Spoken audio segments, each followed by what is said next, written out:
Born into a sharecropping family of 10 siblings in rural Mississippi, the idea of dignity and racial justice has long been a core value for me.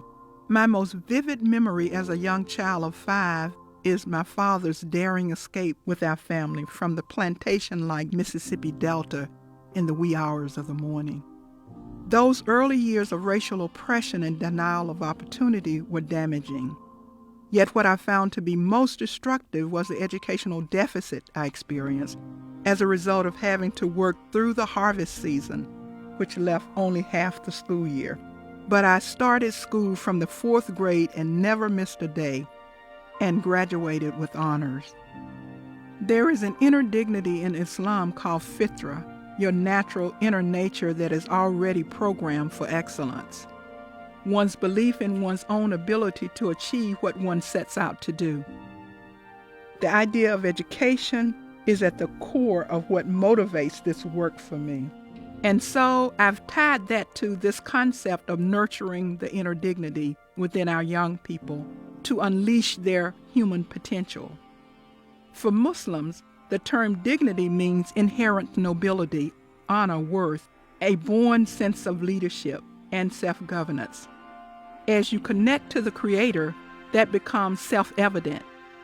It is clearly expressed in the first paragraph of the Declaration of Independence. The Founding Fathers talk about assuming among the powers of the earth the separate and equal station to which the laws of nature and nature's God entitle them. How are you going to get young people to embrace the idea of being free thinkers if you can't connect them to this? The scholar W.D. Muhammad said, "Life is as a seed.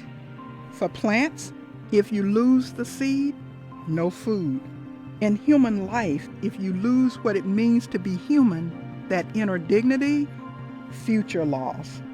You're not going to be able to navigate your way to this excellent human being that God created." The museum has worked across the divide of race, class, culture, as well as religion to better understand our shared humanity through exhibition, programming, and a civil rights, human rights curriculum. We launched an Islamic Thought Institute, and we are expanding the museum's reach nationally through our traveling exhibit program. We're not just saying to museums we have this exhibit. We actually utilize what we call a community-driven model to engage communities to build diverse collaborations. Our current exhibit challenges the negative narratives and stereotypes. Prophet Muhammad historically established pluralistic communities of Muslims, Christians, and Jews living together in harmony. These covenants have become the basis for freedom of what we call liberating theologies. Muhammad says, "You will never enter paradise until you believe, and you will not believe until you love one another. There is one God, and thus one humanity." So he says, spread peace.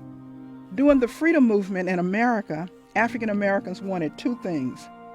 One was civil rights, represented by Dr. Martin Luther King. The other was inner dignity, represented by the Honorable Elijah Muhammad. But really, it was one freedom movement, and so we represent those 2 poles coming together. Islam is a peace movement for freedom that continues into today as one movement for dignity, equity, and social justice, connecting with Black Lives Matter, immigrants' rights, indigenous peoples' rights. We need to work together to establish this pluralistic environment that we call divine unity, or in Islam, tawhid. That's what the freedom movement is all about. People responding to that inner nature that you can't keep down as a human being. We all have a path to get back to our own being. How does every human being come to that, to achieve this divine destiny of doing good and fostering peace? To get to this destiny is what it means to be a free human being.